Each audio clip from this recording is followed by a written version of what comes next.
শুক্রবার মানে একটু লেট করে ওঠা আর সাথে এক গাদা অলসতা। সকালের নাস্তা খেতে দেরি করা, দুপুরে রান্না দেরি হওয়া আর বিকেলে সুন্দর করে ঘুরতে যাওয়া। না, আমরা এখন আর ঘুরতে যাই না। ঘুরতে যেতে আমাদের ইচ্ছা করে, কিন্তু যাওয়ার কোনো উপায় নেই। হ্যালো এভরিওয়ান, আসসালামু আলাইকুম।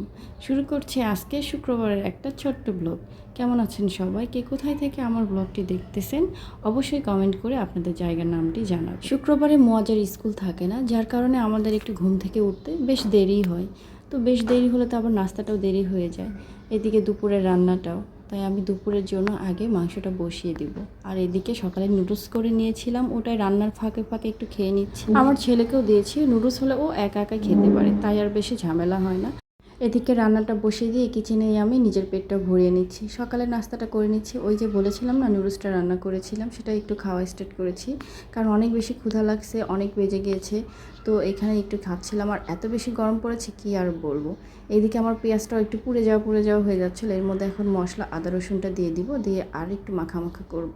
আর আমার কি যে একটা বা যখন পেঁয়াজ রসুন দেওয়া হয়ে যায় ওই জিনিসটা আর কিচেনে রাখতে ইচ্ছা করে না, মনে হয় সাথে সাথে ফ্রিজে নিয়ে যা রেখে দিই। তো ওই তো সাথে সাথে ফ্রিজে নিয়ে যাওয়ার আর কি বক্সগুলো রেখে দিলাম। আর এদিকে হচ্ছে আমার মাংসটা আর একটু কষানো হলো, মশলা আর কি মাংসের মশলাটা একটু কষানো হলো, ওর মধ্যে মাংসটাও দিয়ে দিলাম। আমি আবার গরুর মাংস রান্না করলে এর মধ্যে আস্তে আস্তে গোটা রসুন একদম দিতে অনেক বেশি পছন্দ করি। এই আস্ত রসুন খেতে কিন্তু আমার অনেক ভালো লাগে। গরুর মাংস যখনই রান্না করি এইরকম করে আমি আস্ত রসুন দিয়ে থাকি।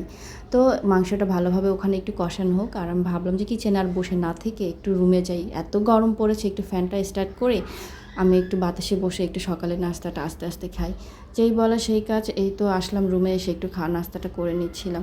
আর কিচেনে এত গরমে একদমই থাকা যাচ্ছিল না। আর গরু মাংস যেহেতু বসে দিয়েছি, ঝামেলা একদমই নাই, শুধু একটু কষানো হলেই হয়ে যাবে।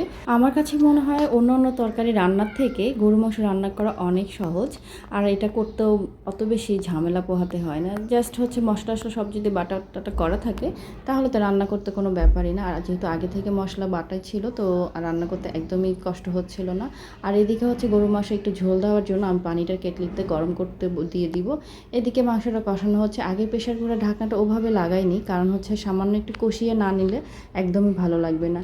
আর প্রেশার কুকারে রান্না করার আর একটা কারণ হচ্ছে, যেহেতু আমরা সিলিন্ডার গ্যাস ইউজ করি, আর গরু মাংস হতে তো অনেক সময় লাগে, এই জন্য একটু গ্যাস বাঁচানোর জন্য প্রেশার কুকারে আমরা একটু রান্না করে নিই।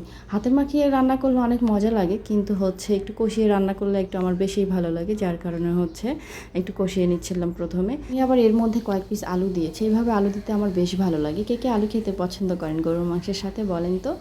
যাই হোক, এখন হচ্ছে আমার কষানোটা প্রায় শেষ হয়ে গেছে। এর মধ্যে একটু পানি দিয়ে দিব।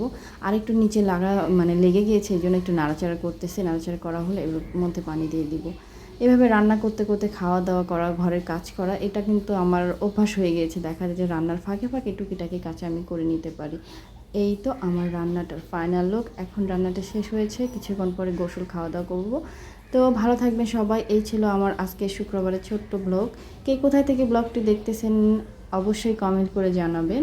আর সবার দিনটি সুন্দর কাটুক, ভালো থাকুক। আল্লাহ হাফেজ।